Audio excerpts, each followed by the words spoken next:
sorrow? Some. How many feel that you take sorrow? Yeah, we're all very good at that, I think.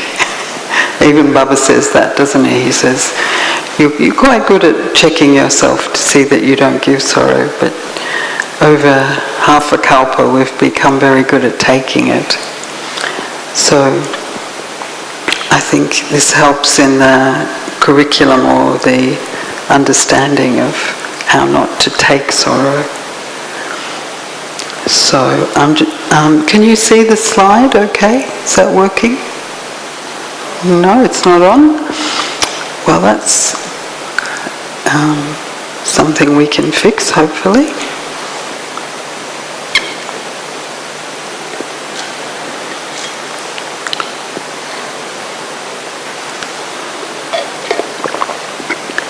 Do we have any translators?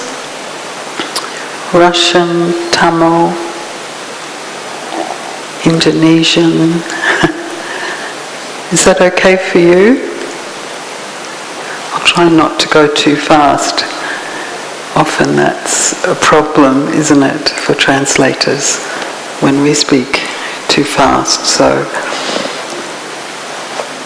if I'm going too fast, wave or I'll look up. How are we going with the slides? They're on now? Good. Okay, so the first question, and Baba talks a lot about being compassionate, especially at this time in the cycle. We need to really emerge those sanskars of mercy and compassion. So just to think for a minute, what does compassion mean to you? What does compassion mean to you? I think you were given the instruction to bring a notepad and pen, so you can even write down. You got it? Good. Just thinking about that, what does compassion mean to me?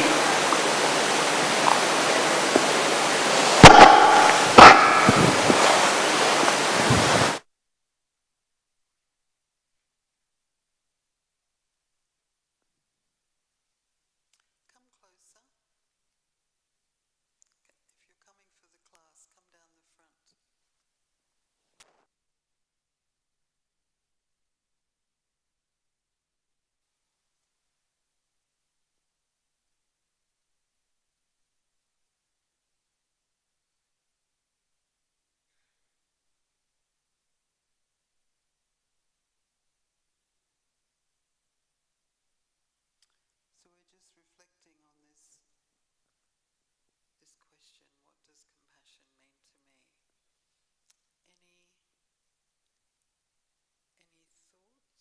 thoughts? Actually, I will need, Silverine, I will need a mic down the front for people to feedback things. Anyone want to be brave?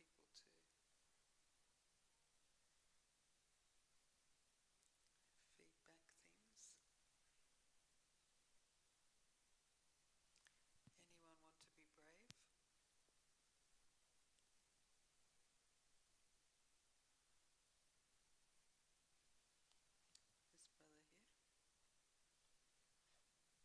I think you have to come to the mic. Or is the mic coming to you? You come to the mic.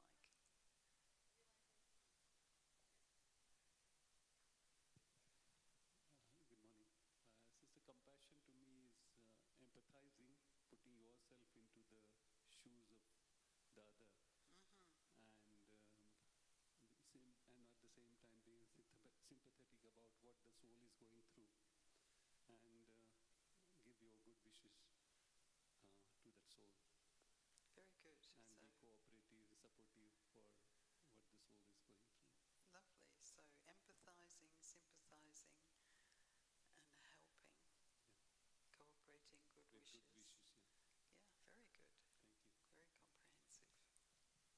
Yeah, very good. Thank you. Very comprehensive. Anyone else? This sister here.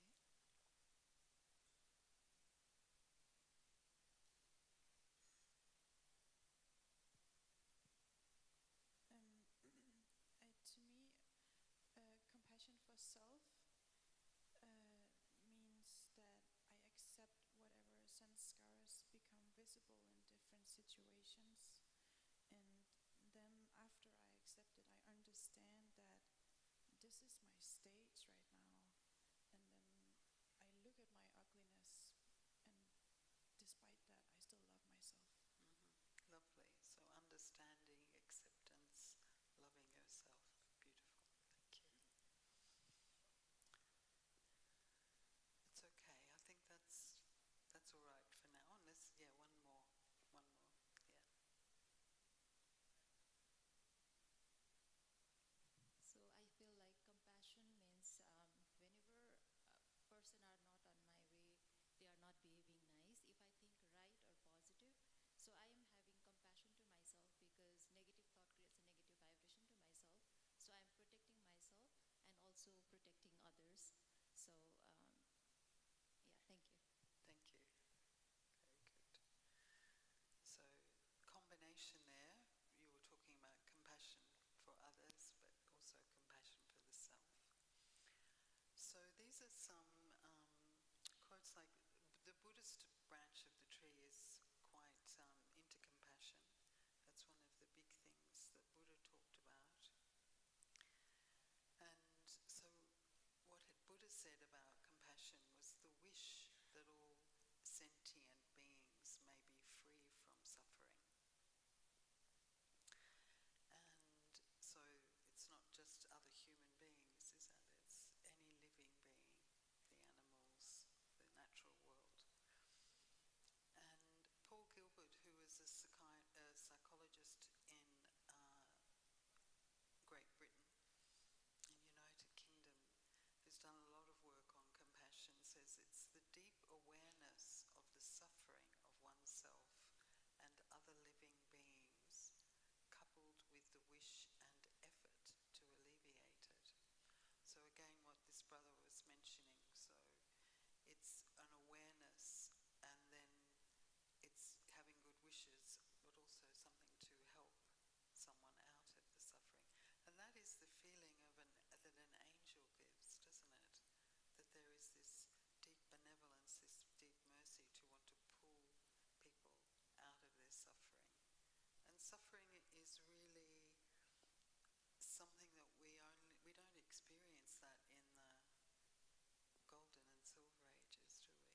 It's foreign to us. It's only in the second half of the cycle that we begin to get the result of karmas and we start to have that experience of suffering.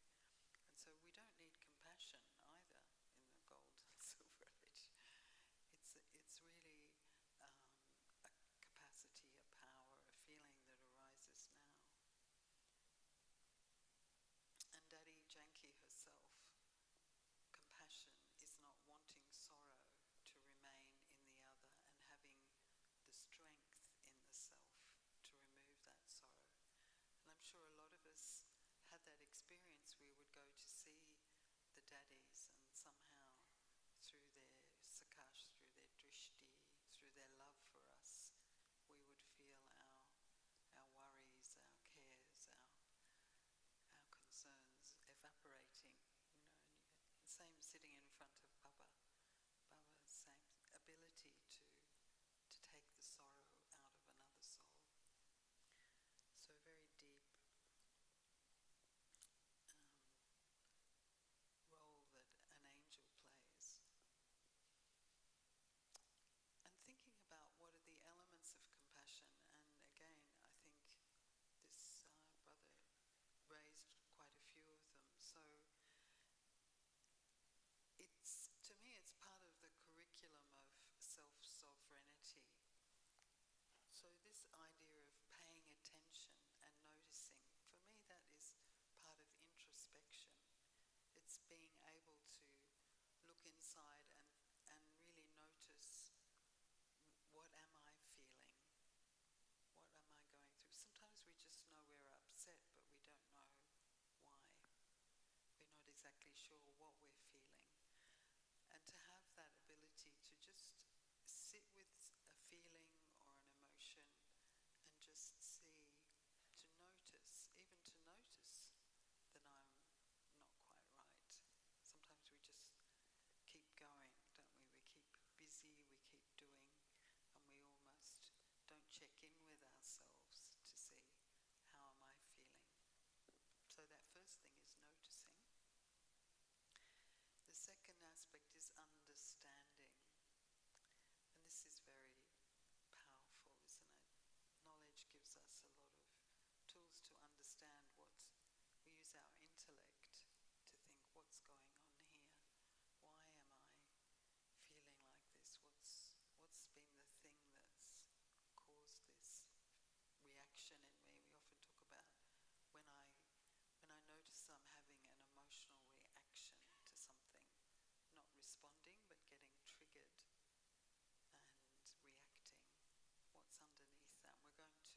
myself.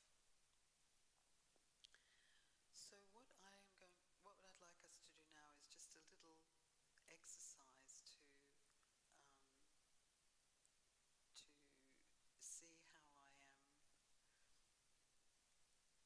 when someone else is suffering and when I'm suffering. So it's like a little visualization.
Okay, just one more minute.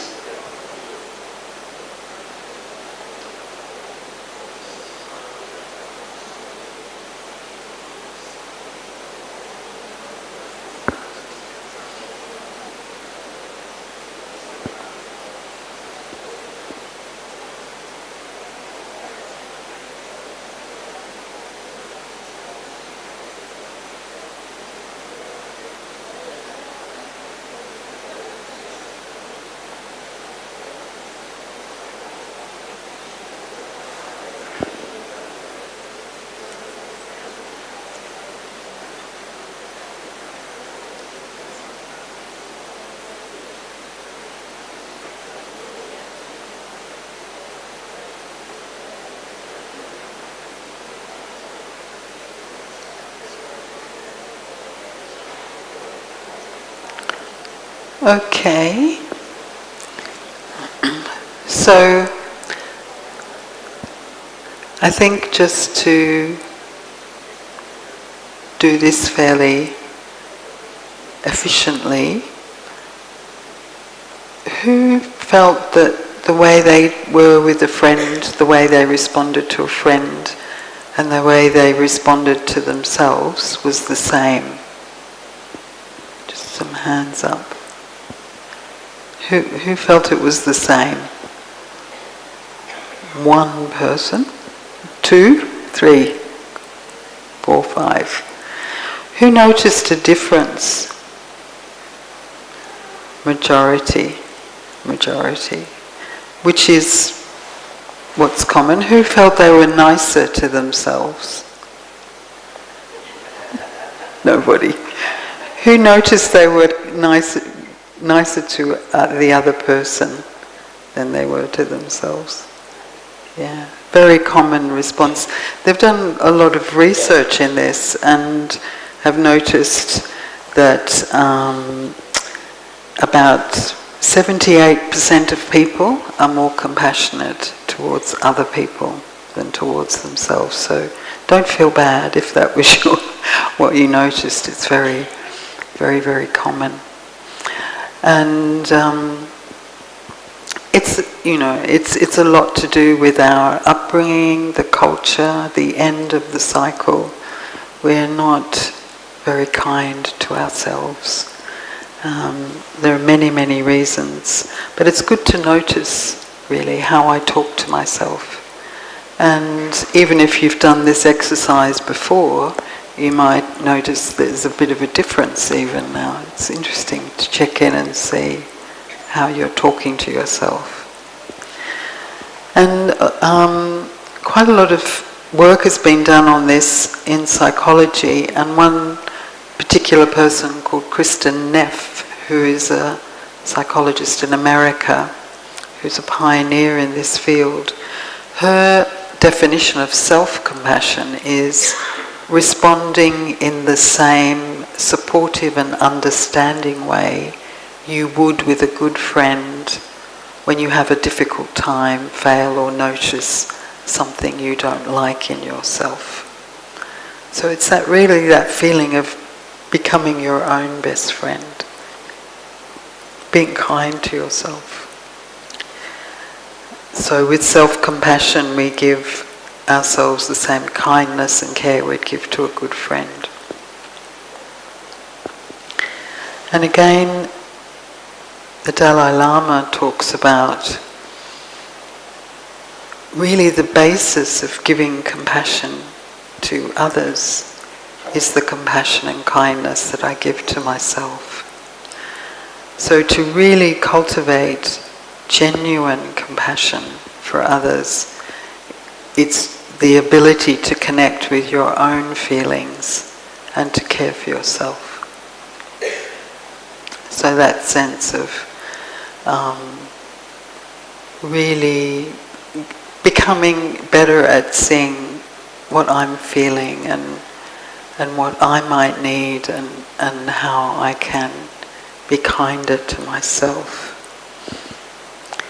And when we think about, we started off today talking about Baba saying, don't give sorrow, don't take sorrow, and how a lot of you notice that you're still quite good at taking sorrow.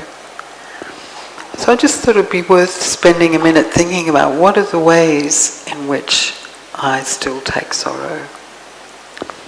Just have a little think to yourself, how do I take sorrow? And particularly, how do I give sorrow to myself? How do you think you do that?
If we could have the microphone down the front.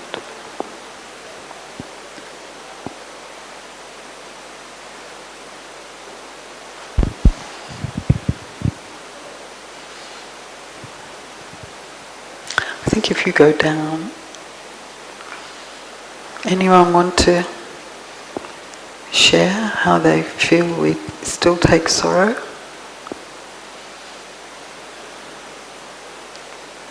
How I give... Yeah, I think I'm sorry, you have to be a bit courageous here and come down the front.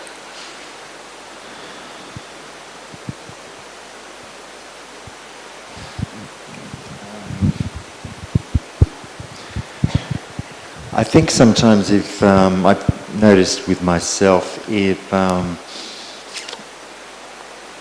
empathic, which I think I am, then sometimes that line is open, and therefore it can be difficult to not take on. It's almost like a sponge. It's almost like a second nature. It can be where one just absorbs the suffering of another person. It's going to be a little easier, recognizing that that's not my stuff. But I think initially took a bit of effort to be able to recognize that my stuff and someone else's stuff were different. Sometimes I think it was all mixed. And I think on another level there can be unconscious things. For example, if I'm feeling tired, I may not have the power sometimes to recognize that I might feel quite uncomfortable about stopping. So that would be like perhaps where I can recognize that this is happening, but I may not have the kind of the power to be able to stop. So it's a kind of an addiction, I would say.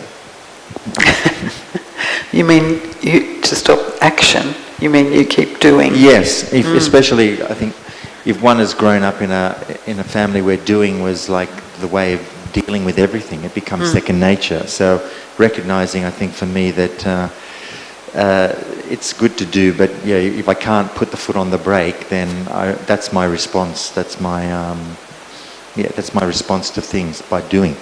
Whereas to be and feel the feelings is sometimes the most difficult.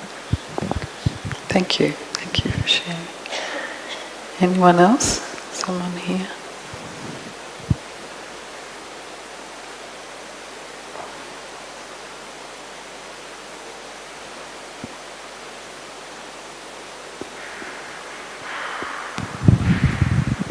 Okay, for me, I think it's repeated thinking and analyzing of the scene.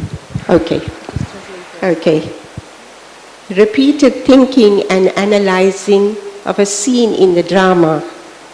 And And also I take long to let go of the cause of whatever has happened. That's a very common thing, isn't it? That we ruminate. Something happens, and even though we say to ourselves, past is past, or forget it, that's what Baba says, put a full stop. But putting a full stop is not easy. Yes, I think I don't have that power, that much power to let go. Yeah. You know, it takes a long time. Yeah. And by then you do suffer, but Okay, good. No, I think that's very common challenge.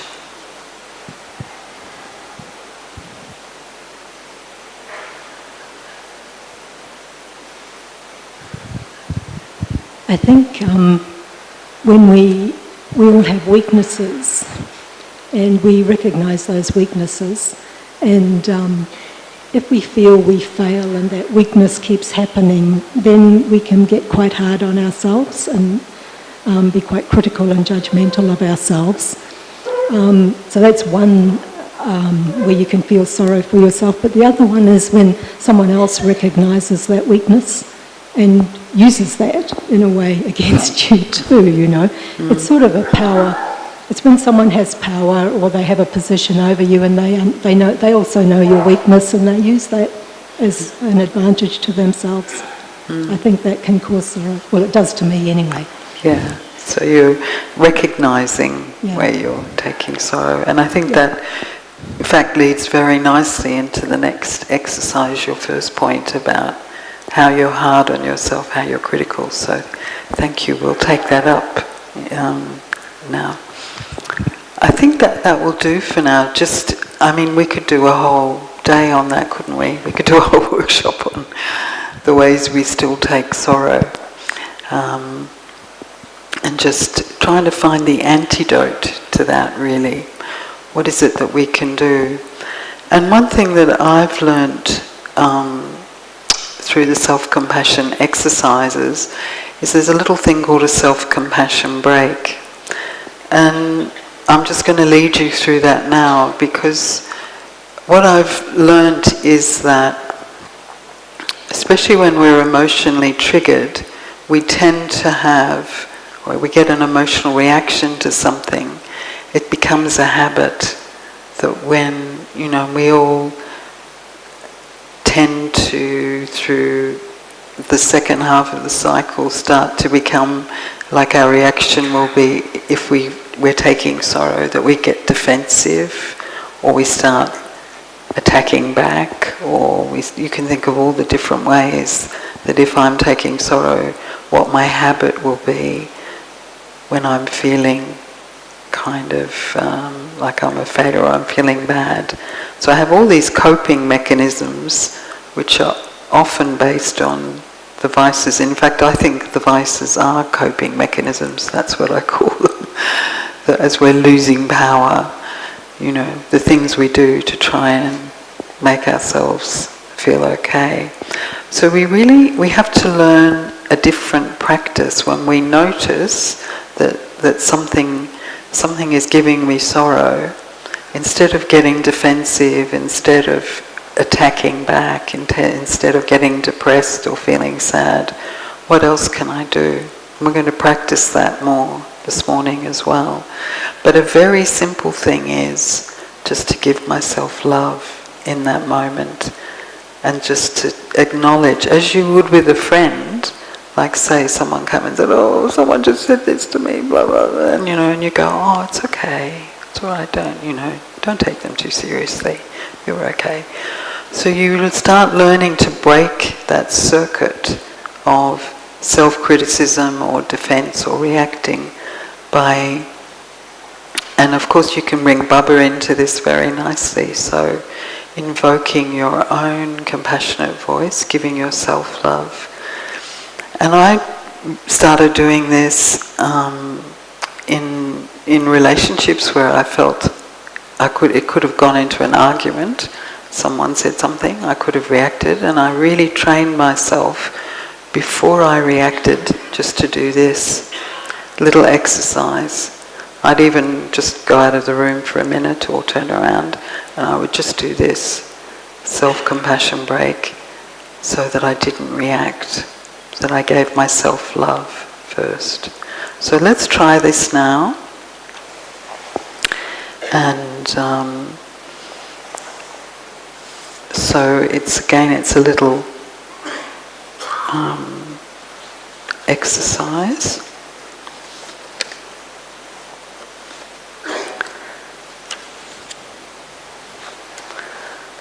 Let's get my right page.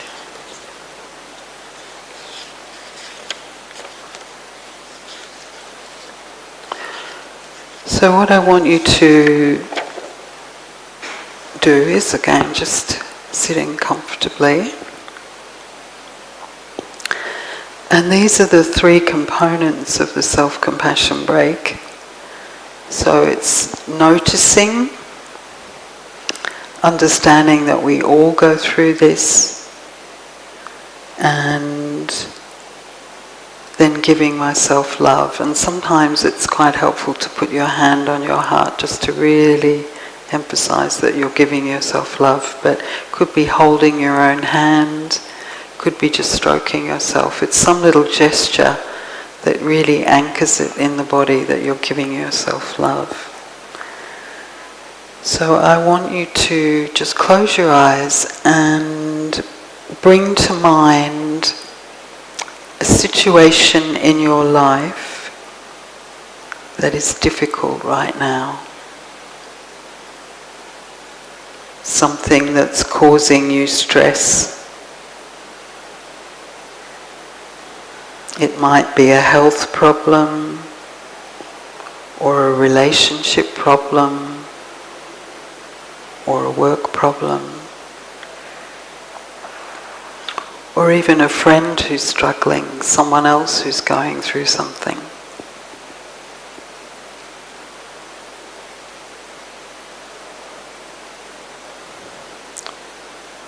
So you don't have to go into it too deeply, but just bring it to mind, something that perhaps is a challenge for you right now. Even small thing.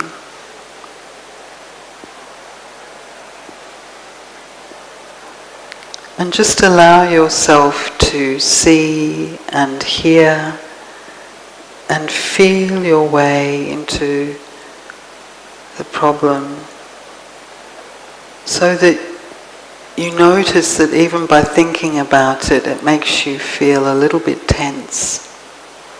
You might notice your shoulders go up, or your body's registering that you feel a bit uncomfortable about this situation.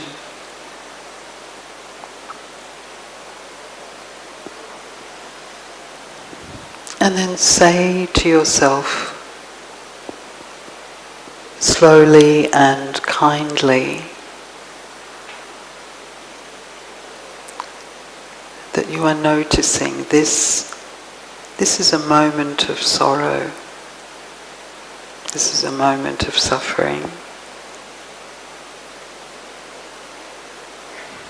And so you're just acknowledging that, you're validating it. Yes, this does cause me a challenge. It gives me a little bit of stress.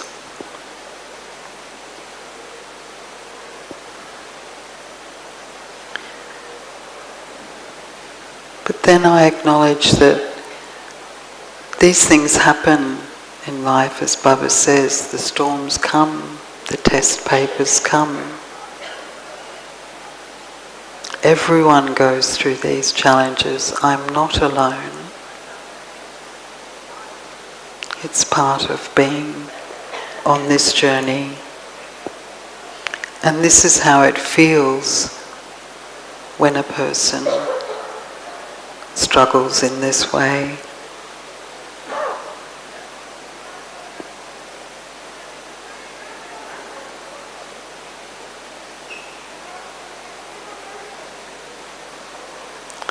And now put your hand on your heart, or hold your own hand, or whatever gesture feels comfortable for you, and just say, may I be kind myself. May I give myself the love that I need.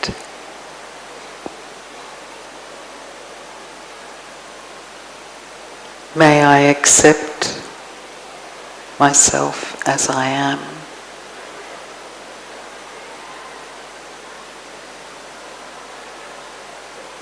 May I be friendly towards myself.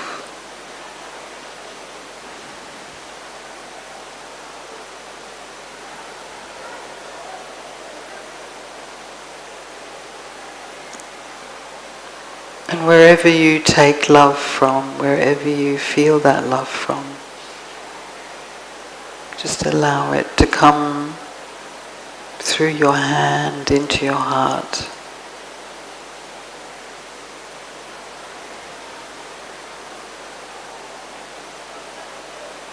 It may be from Baba, it may be from your higher self, it may be from that original quality of love in the soul. Just invoke that.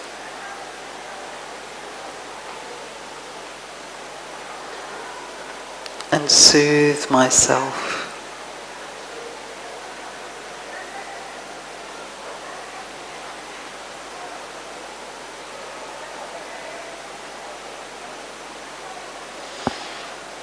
And if you're not even sure what to say to yourself, imagine that a dear friend was going through the same thing. What would you say to them?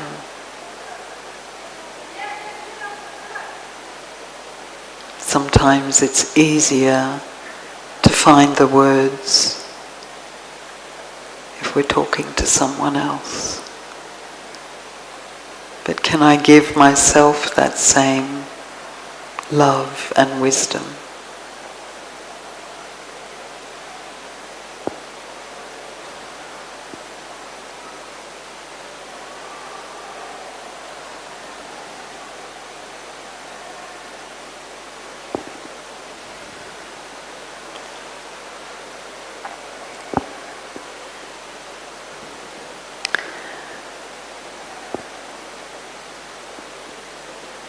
So just coming back, I think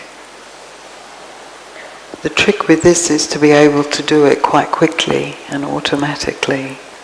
And that's why it's good to have a gesture, because if you notice you're getting triggered or upset, if you just have a thing that you do that just reminds you, okay, this is hard, this is difficult, it's not nice to be spoken to like this, or this thing is tough. It helps you do it quickly, which is what we were talking about sometimes, that we're going for so long thinking it over. But this is a very good antidote, this practice.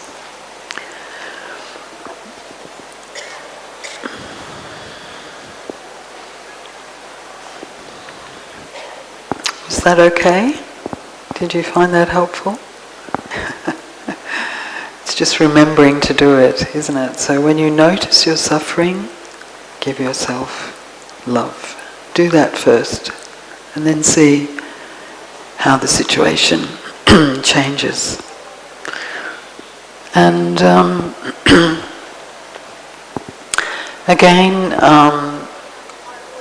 this is a very well-known Buddhist monk, Thich Nhat Hanh. What he's talking about is the more we see, the more we understand. The more we understand, the easier it is to have compassion and love. Understanding is the source of love. Understanding is love itself. Understanding is love's other name. And I do find this quite a deep quote in terms of the more we see. So for me, it's like the more, in a way, detached you are. It's like Baba. Baba sees everything because he's so detached. So it's the thing of perspective. It's like when you understand why someone is behaving in a certain way, then you can have more love and kindness for them, can't you? You think, oh, you know, they had that upbringing, they had that trauma in their life, they had this happen to them. Then you understand the behavior, and that allows you to be kind. So this link between understanding and love and compassion, I think, is very deep. And of course, Baba gives us so much knowledge, so much understanding of why we are going through what we're going through.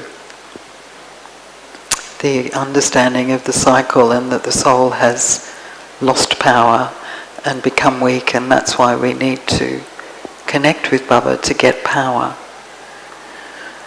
So this sense of understanding, and I think understanding ourselves, for me that's part of self-sovereignty, is understanding my own sanskars, my own wounds, my own healing that I need to do. So this skill of introspection, of being able to look inside and really understand what is it that I need to take from Baba, what powers, virtues, relationships with Baba, what is it that I need. And so to be able to do that, it's very helpful to understand ourselves better and what's going on. And Baba also talks about it. This was a Murli on compassion. And I'm interested in, you know, Baba talks about mercy a lot too. What is, and we're not going into it today, but what is the difference or the similarity between mercy and compassion? Be interested to know if the Hindi has different words for that. But he said, the foremost religion for all of you, your main dana, is to have feelings and a vision of mercy and compassion for yourself, for the Brahman family, and for all souls of the world. So it's interesting how Baba puts to have those feelings for yourself first. And as we talked about earlier, that sense of compassion is giving, always bestower, giving with good wishes, and how there's a great power in that. The power of that mercy and compassion changes stone into water. And that connection, as we've been talking about in the classes so far in this group, that those who have feelings of mercy would be incorporeal in thoughts, viceless in words, and egoless in actions. So there's a real connection between that feeling of compassion and mercy and the angelic stage, the bodiless stage. So to start with ourselves first is really important. So what I'd like to do now, I think we'll just maybe stand up and have a little stretch for a minute, because you've been sitting for an hour, and then I'm going to do an exercise where we look at the difference between, where you look at the difference between your compassionate voice and your inner critic. So just let's have mercy on our bodies for a start. Let's do that. I'm not an exercise teacher, but let me think if I can think of something. Is anyone an exercise teacher who can help? Okay. Margaret did a very nice one the other day, didn't she? She did circles. So we started with circles with our feet. So we can do circles with this foot. And if you can do this standing up, not holding on to anything, it's also very good for you. So circles with your feet, one way and the other. Then circles with your knees, one way, then the other. Then circles with your hips.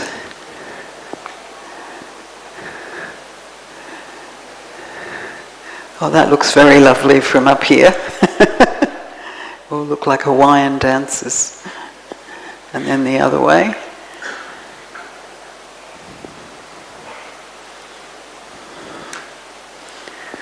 And then shoulders circling back. I think we do 5 times each way. And then circling forward.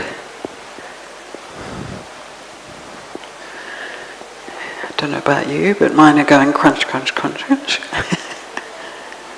And then arms circling back. And then circling forward.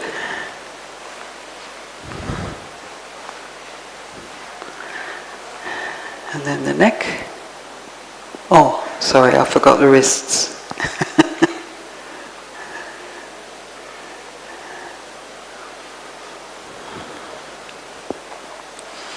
Then the neck.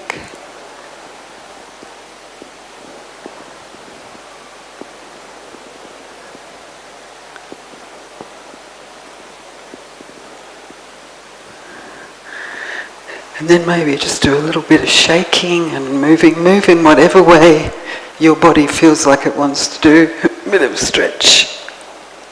Stretching up, touch the sky, stand on your toes.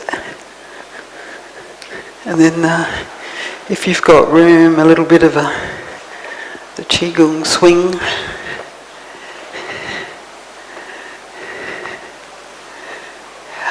Good. Anything else?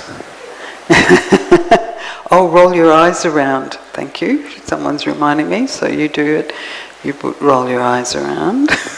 Not your head, your eyes. And then you go the other way. That's a bit weird, but it's apparently good for you.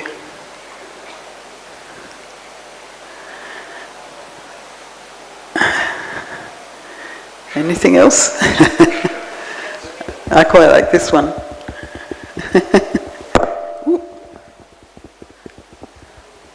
And then you go down and up.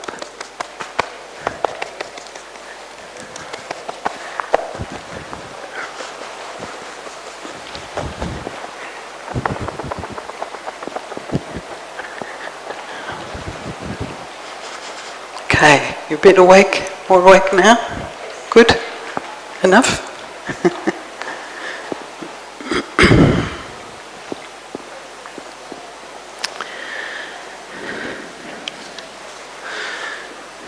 So we're going to look a little bit more at this, as this sister mentioned, this critical, the inner critic. And some of this exercise is taken out from some internal family systems work, which I think some people have been exploring. But this is, so you'll need your note paper and pen for this exercise.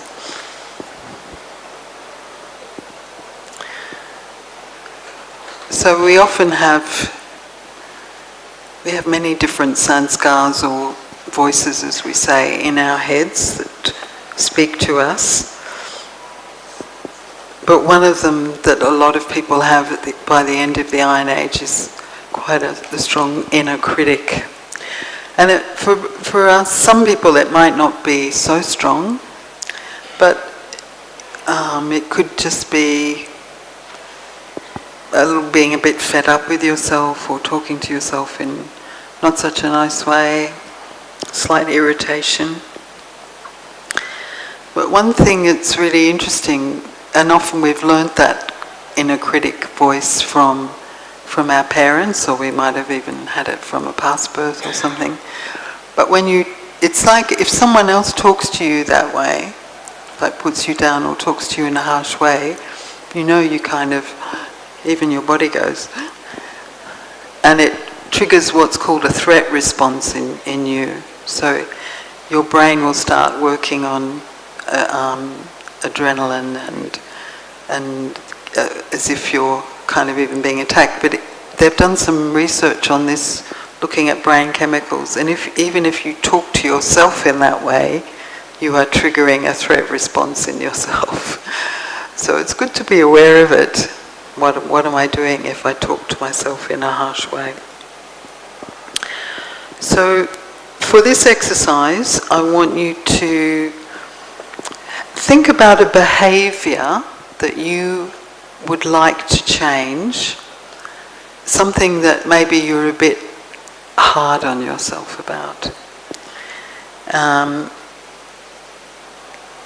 Something like, maybe I eat too much, or I procrastinate, or I don't get up for Amrit Vela enough, or I'm not doing enough exercise. Something that you feel that you are unhappy about with yourself and you'd like to change, or it's potentially changeable. So,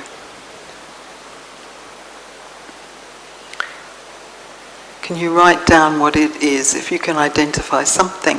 This is just to work with in this exercise, just to identify something, a behaviour that you'd like to change, that you're critical, that you're a bit hard on yourself because you don't do it.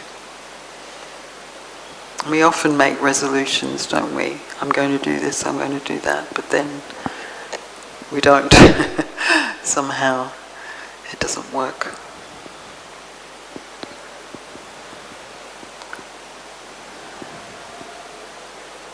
So write down the behaviour.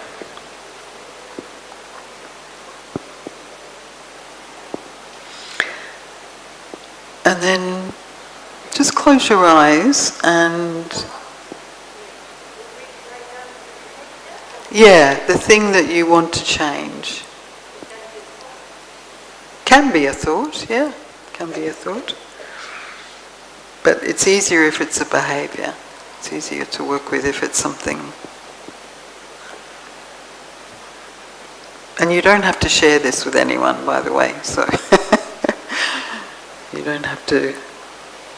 You can be honest with yourself, it's private.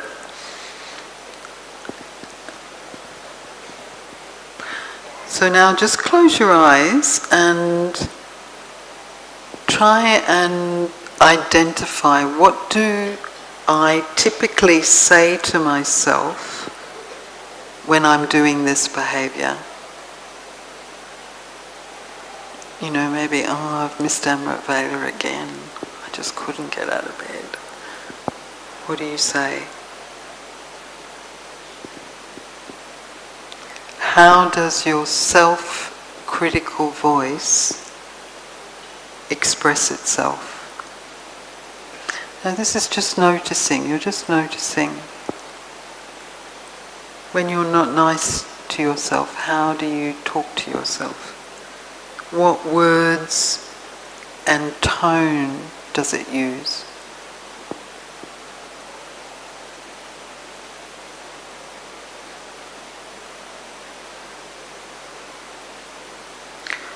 See if you can notice, what words do I actually use when I'm being self-critical?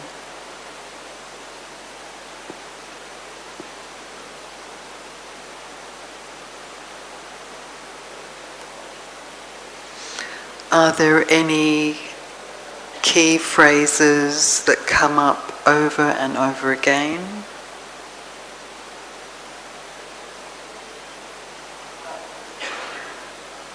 What is the tone of the voice? Is it harsh, cold, or angry?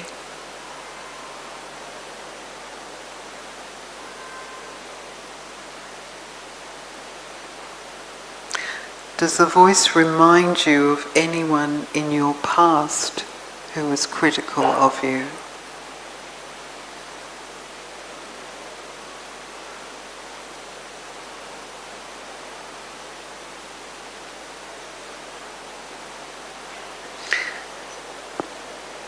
And just take a moment to notice how it feels when you criticize yourself.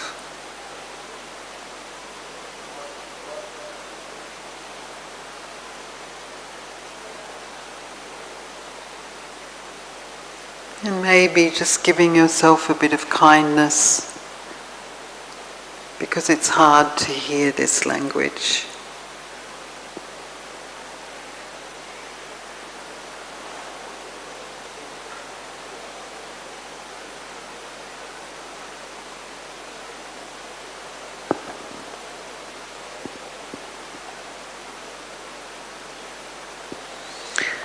And even trying to reflect or understand, why has this criticism gone on? Is my inner critical voice trying to protect me in some way?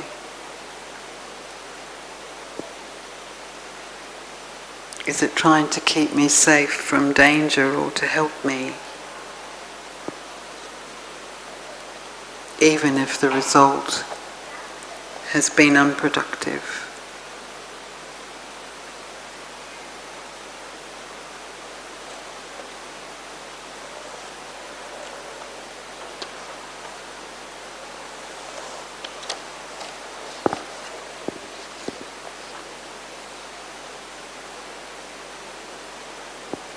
And sometimes you can't find a way, you can't find any way that your critical voice is trying to help you. But if you did, just see if you can acknowledge its efforts and thank it.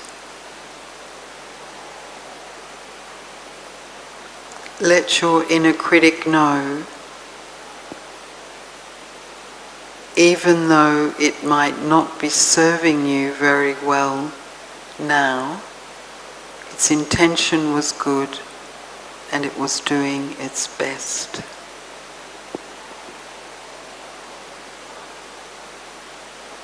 And you can even talk to your inner critical voice with something like, I know you're worried about me and feel unsafe, but you are causing me unnecessary pain. Could you let my inner compassionate self say a few words now?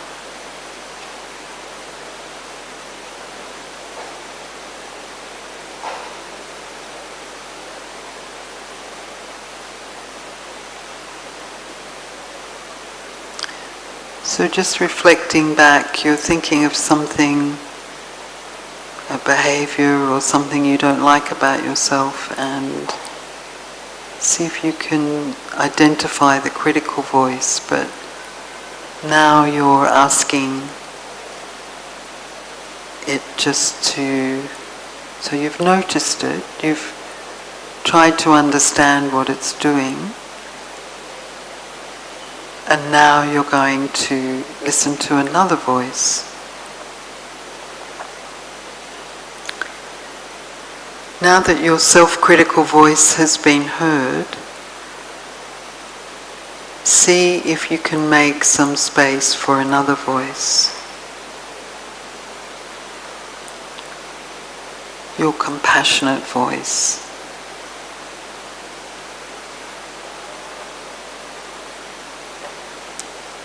So this part of yourself is very wise. So whatever you feel is the wise part of you. Is it your angelic self? Your original deep sanskara of love and understanding? Your worship-worthy self? Really invoke that aspect of you which is so kind, so loving, so understanding.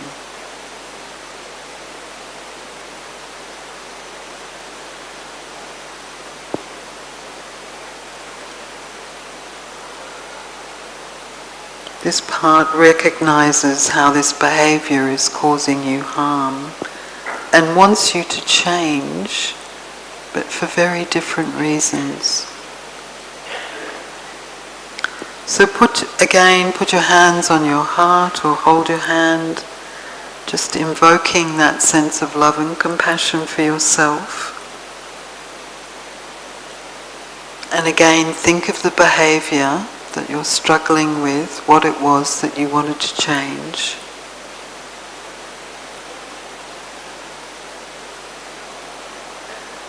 And see if your inner compassionate voice or being, if you can find a phrase that captures what that part of you wants for you.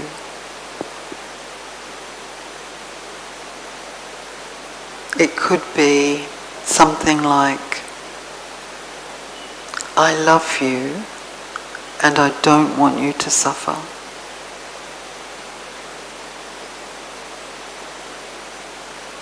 I care deeply about you and together we're going to make this change. Or I don't want you to hurt, to be hurting. I'm here to support you.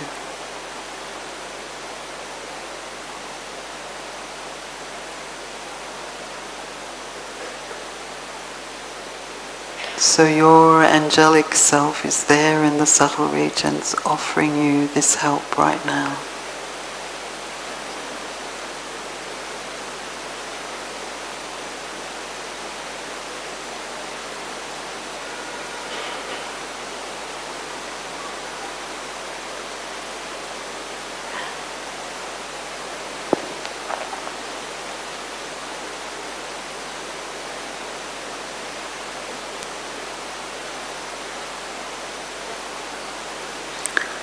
And now I'd like you to open your eyes and begin to write a little letter to yourself in the voice of your compassionate self.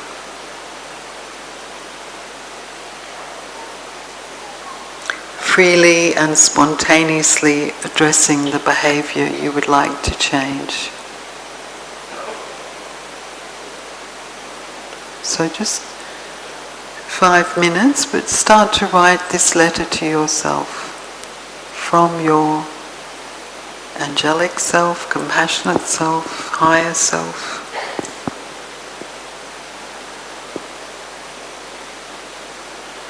With whatever it is you're struggling,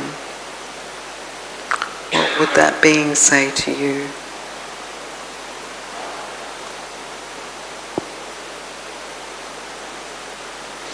And again, if you're finding it hard, imagine that a friend was having the same behavior or struggling with the same thing. What would you say to them? What would flow from your loving heart if you were speaking to a dear friend?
So if you'd like just a minute to finish off.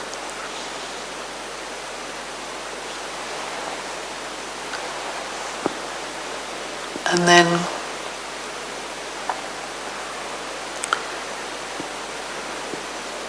again, just find someone or a couple of people in pairs or threes. And you don't have to share the behavior or what it was you wanted to change, but just think about the process. Could you connect with an inner critic or hear a self-critical voice? How did it feel to give compassion to the part of you that felt criticized? Did you discover any way your critical voice was trying to help you?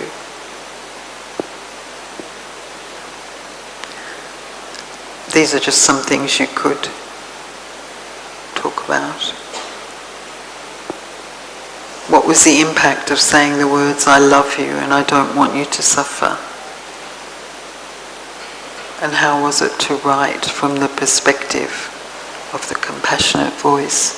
So just another few minutes just to share your thoughts on the process, what you noticed, what was helpful.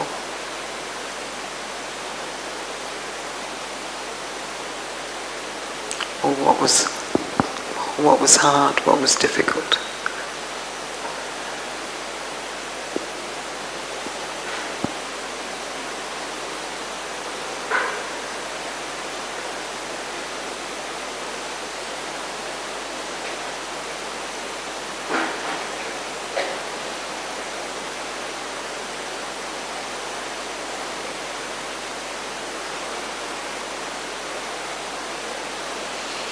If you're sitting alone, you could get up and move around and find someone or find two other people.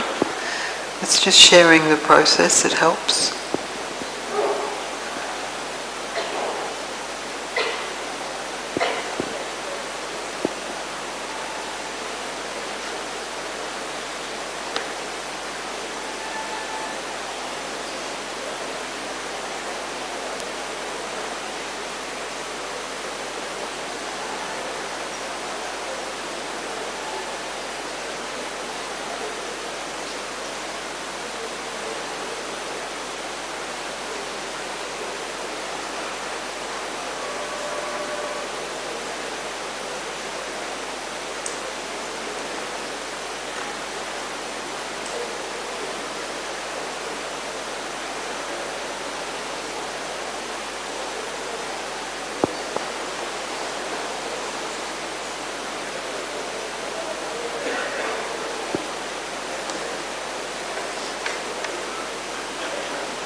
पिता को अब याद करो, मुक्ति धाम तुम्हें जाना है।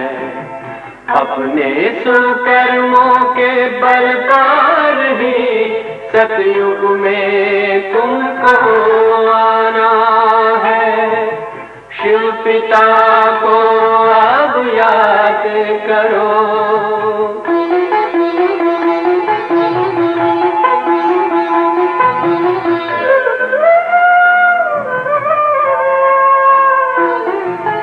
ये संगम का स्वर्णिम युग है, शिव पिता फिर से आया है। ब्रह्मामुख से शिव बाबा ने वही गीता ज्ञान सुनाया है। कलयुग का अंत अब आया है, विकराल विनाश खड़ा आगे।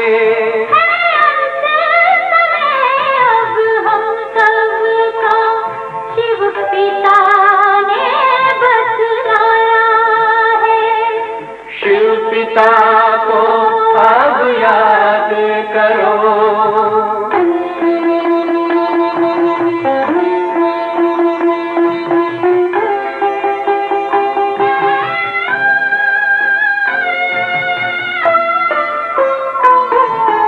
पांडव शिव शक्ति सेना की रणभेरी अब फिर बजती है। शिव बाबा के ज्ञान से फिर माया को मार भगाना है। शिव पिता को अब याद करो, सतयुग में तुमको आना है। शिव पिता को अब याद करो, मुक्ति धाम तुम्हें जाना है। अपने सुकर्मों के बल पर ही सतयुग में अब तुम्हें आना है। धाम में तुम्हें सतयुग में अब तुम्हें आना है।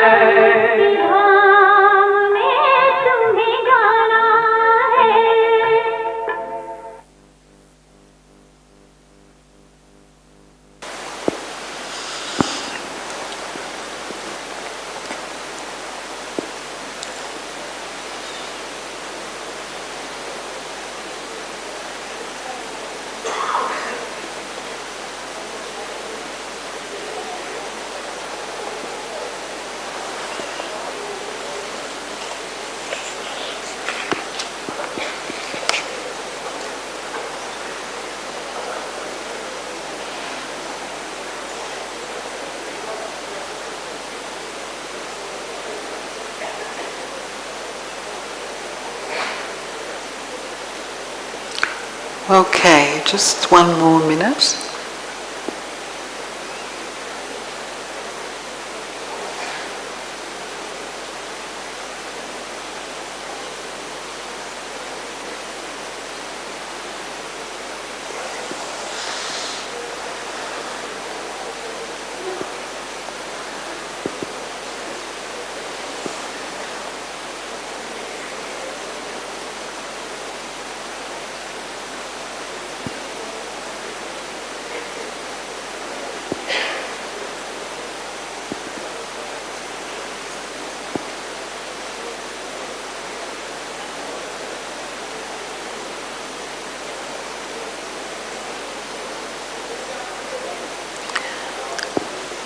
Okay, I'm going to ask you to wind up your conversations now.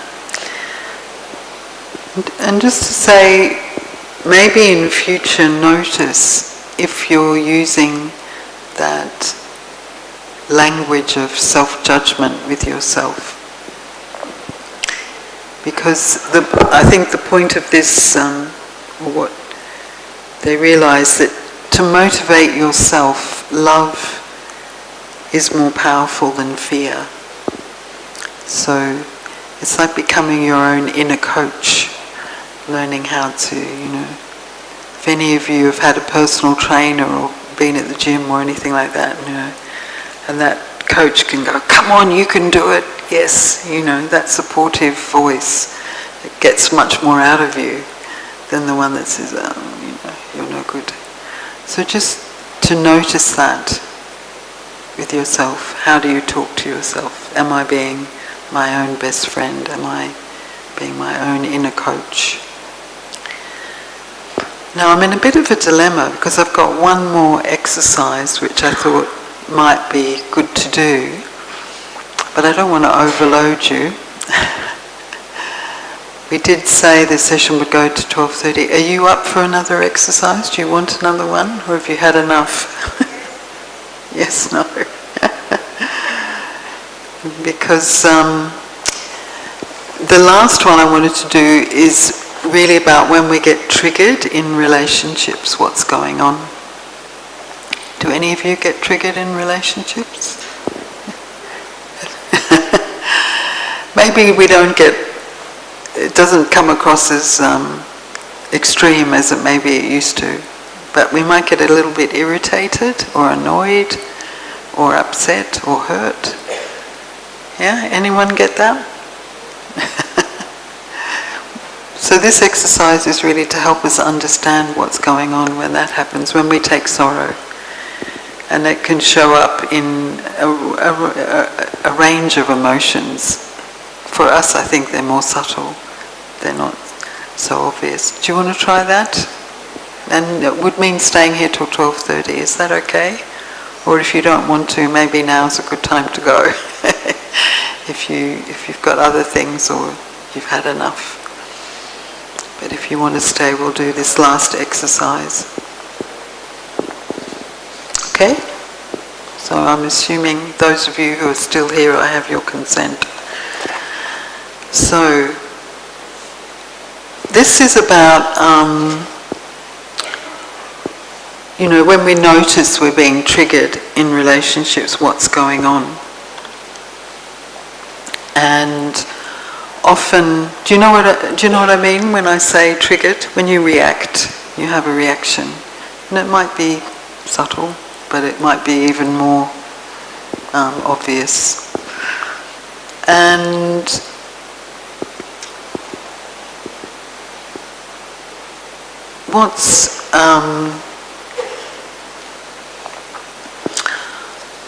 what we think about then is that initial triggering response is what we might call a hard feeling, and a kind of very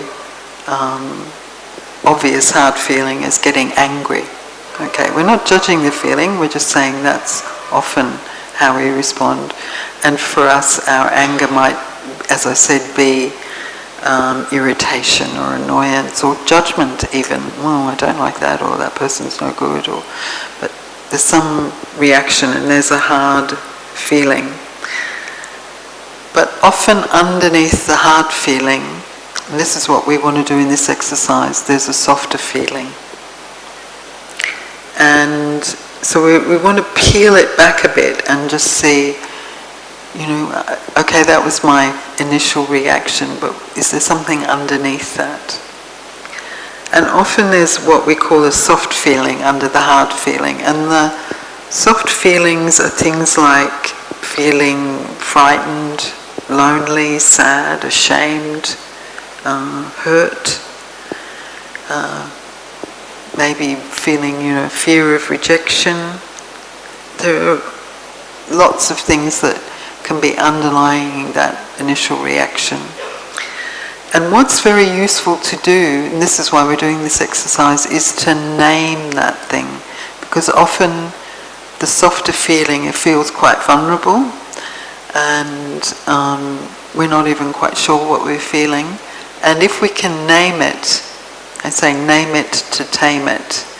Naming it helps us to really sort of contain it and soothe it. It like gives it a form. Oh, that's sadness. Oh, that's my fear of rejection. Or it's kind of like you can get a handle on it. in a way, when you give it a name. So we're trying to feel it and then name it. And so that's a good yukti, is to name the thing. And then often underneath the soft feeling is what we call an unmet need. So the reason I'm reacting is because there's some need in me that this situation is revealing. And so the kind of thing that might be an unmet need is to feel heard or seen or safe, valued, special. We all like to feel special, don't we? That's a really big one, I think, often. We feel overlooked somehow. You know, we all, and Baba really tries hard to make us feel special, each and every one of us, but still we can feel that need. And then when we identify the need, really responding with compassion and invoking all the resources that Baba's given us. And this is another thing he says, look, I give you all these tools, but you don't use them at the right time. You don't know that, oh, now I need to give myself love, or now I need to use this power or this virtue, or, you know, we're just stuck in the hurt, but not the antidote. So it's like we need to really practice giving ourselves the remedy, giving ourselves what we need, taking it from Baba, using what relationship with Baba might give it to us, finding our original sanskar. Just become, this for me is self-sovereignty, seeing all the resources we have and then knowing how to use them at the right time. So I'm going to just take you through a little exercise where we'll practice that for ourselves. Is that okay? Yeah? And again, just to, I mean, if we had a bit more time, I'd get you to think about it, but can you think about what resources do we have? What resources does Baba give us? Any examples? Anyone want to share anything? Sorry? Yeah, to respond to our unmet needs. What resources do we have?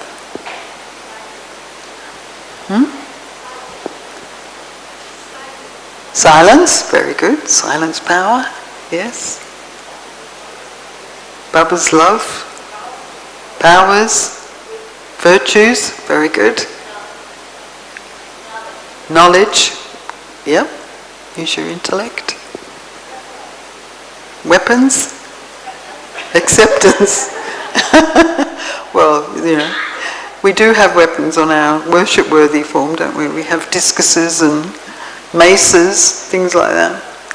So yeah, we have lots and lots of resources. These were just some I was thinking of. Baba's love, power, relationships, knowledge, original sanskars, 5 forms. I find the 5 forms very, very helpful. Powers and virtues. Many, many things. You know, so that's your toolbox. So let's use your toolbox, okay. We'll do this. Can you put the slide back on, please?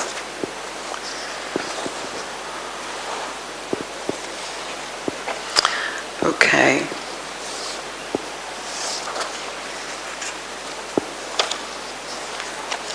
And in this exercise there's something about also validating the feeling. We're not judging it, okay? We're not saying it's bad to feel that. We're acknowledging it and we're naming it. Okay, so you ready for this? Put your pens and paper down and have your eyes closed or half closed.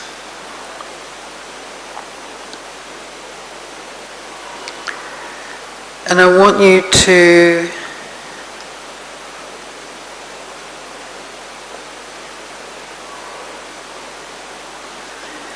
think of something that's happened recently or even in the past, where sorrow or suffering has been triggered.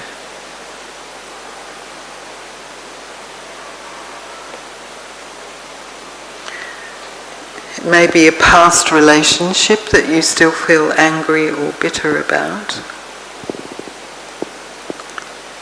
Just something that was mild to moderately shaking you or disturbing you. Not a huge thing that traumatized you, just something to experiment with. So,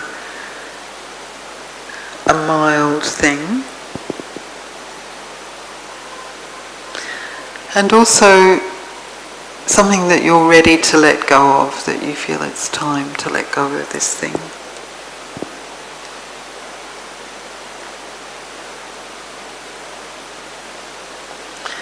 So just try and bring to mind something that's triggered you,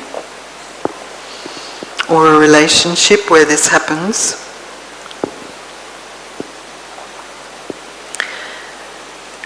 And choose a specific event that was mild to moderately disturbing but not traumatizing, and just try and bring to mind the details of that situation.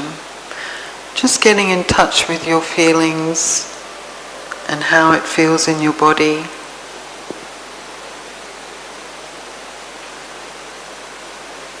When you were feeling, when you reacted, were you feeling angry or annoyed,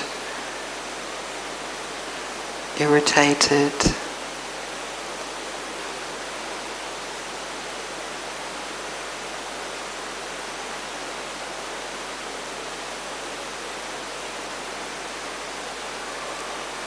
And again, when we're just accepting this emotion and we're accepting this feeling,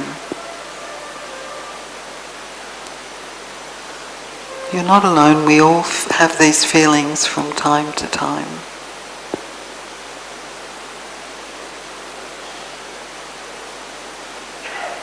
So it's important just to validate that. We're not saying who's right or who's wrong. We're not getting into that, but that is how I was feeling, and that's okay.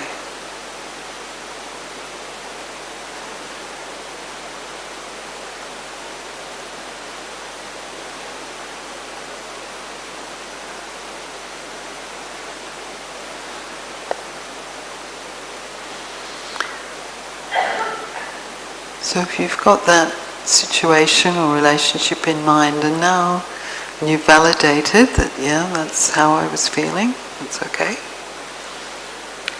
Let's try and move on and just peel it back a bit. What's underneath? Can I identify any soft feeling that was under that reaction?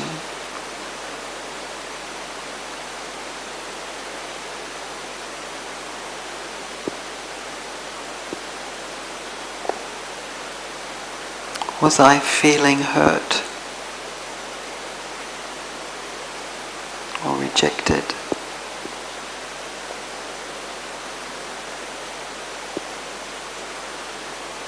Lonely?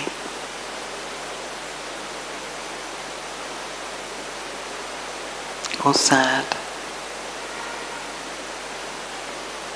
Just see what arises for you and see if you can name it for yourself in a gentle and understanding voice, as if you were supporting a dear friend. Oh, that's my sadness. Oh, that's my fear of rejection.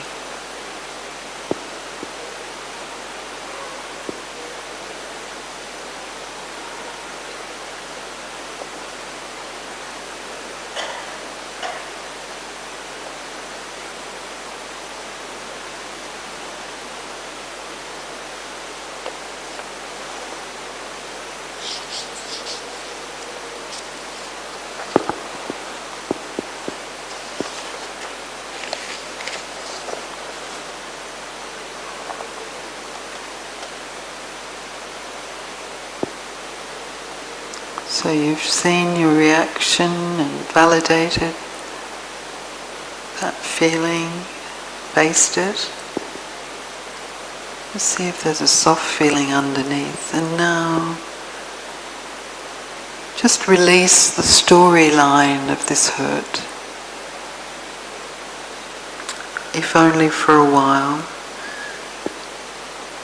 Don't get caught up in the who was right or who was wrong. And just ask yourself,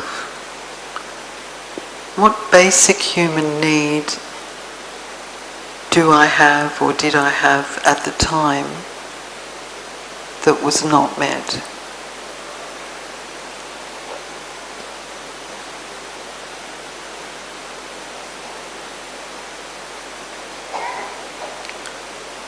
Was it the need to be heard?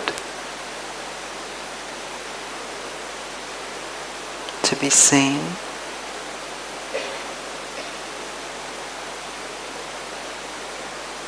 To feel safe?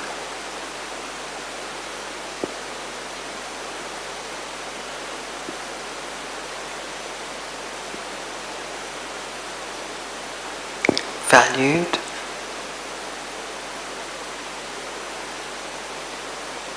Special? Loved?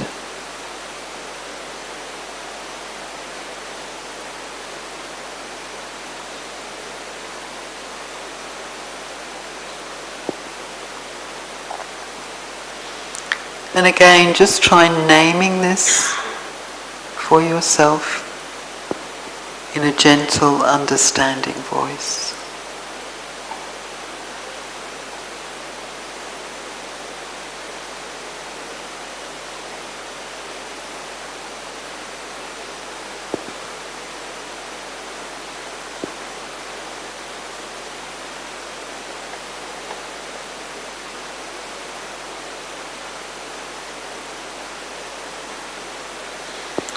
And now, again, just using a gesture that reminds you to give love to yourself, whatever works for you. Just giving yourself warmth and kindness, not to make the feelings go away, but just because they are there.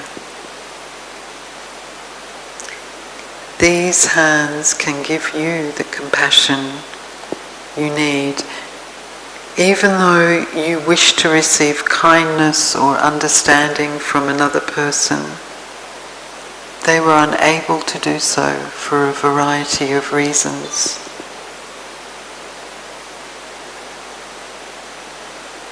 But you know you have another resource. Your own compassion.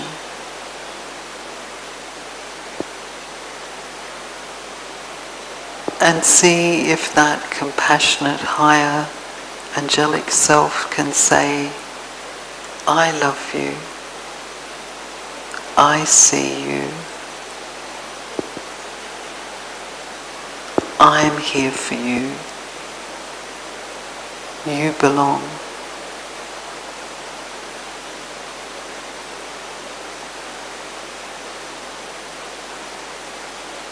Or you can hear that from Baba.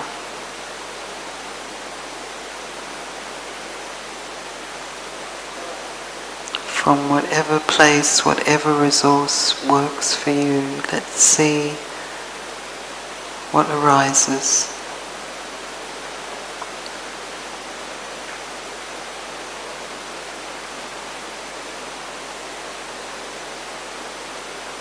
Notice your angelic self is there and just feel their presence saying, I love you.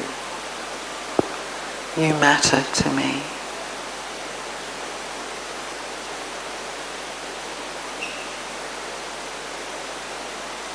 Baba is there saying, I love you. You matter to me.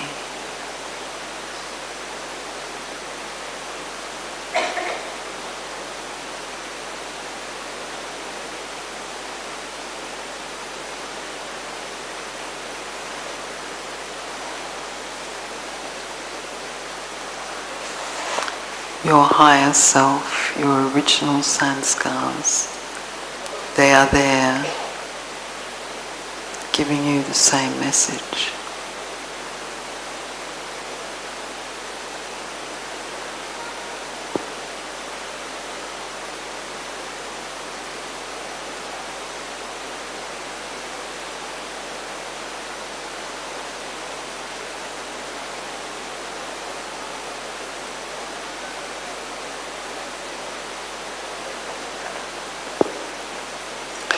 So just resting in this experience of noticing what you're feeling, seeing what soft feeling might be underneath, what need that you have, an unmet need, and then really using all the things you have at your disposal to meet that need.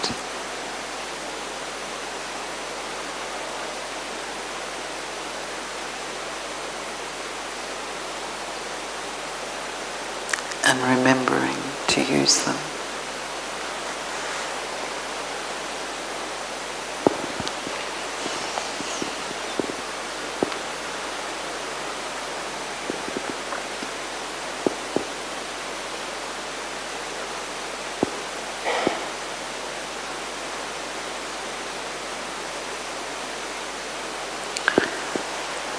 So,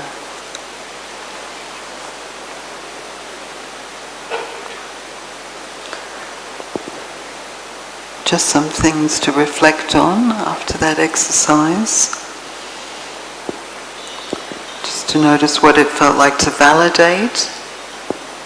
Could you find a soft feeling? Did you find an unmet need? And what did it feel like to meet that unmet need with self-compassion or any other quality from Baba?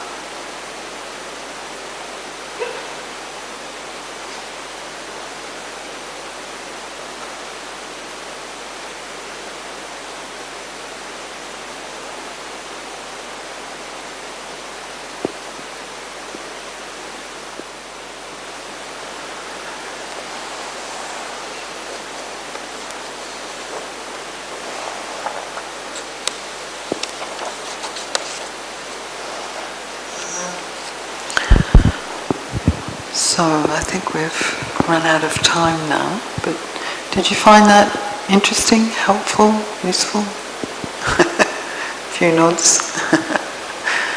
Okay, yeah. It would be nice to share in pairs and hear some feedback from you, but I think it's time for lunch now, so we have to respect the timetable of the dining room as well. I'm just going to finish with a poem. It's a very sweet poem. Because to me it links with this exercise as well. And it's called With That Moon Language by Hafiz. He's a Sufi poet. Admit something. Everyone you see, you say to them, love me. Of course you don't say it out aloud, otherwise someone would call the police. Still though, think about this great pull in us to connect. Why not become the one who lives with a full moon in each eye, that is always saying with that sweet moon language what every other eye in this world is dying to hear.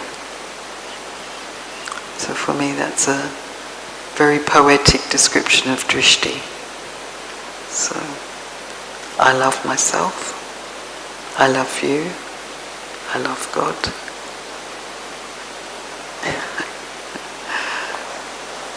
So we're giving love. Okay. I think we'll have to finish now, but you can come up and read it if you want to. Okay. So should we have a minute? Just a minute of silence, just to think about and reflect what we've done this morning. We've thought about what is compassion for myself, How do I treat a friend? How do I treat myself? The different inner voices, and then all the tools in my toolbox to be kind to myself.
Om Shanti.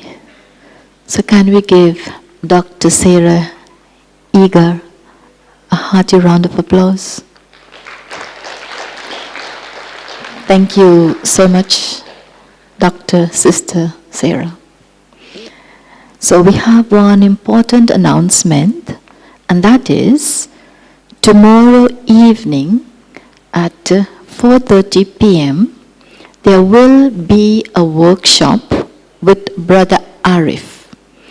And that workshop only allows for 50 people, 50 persons.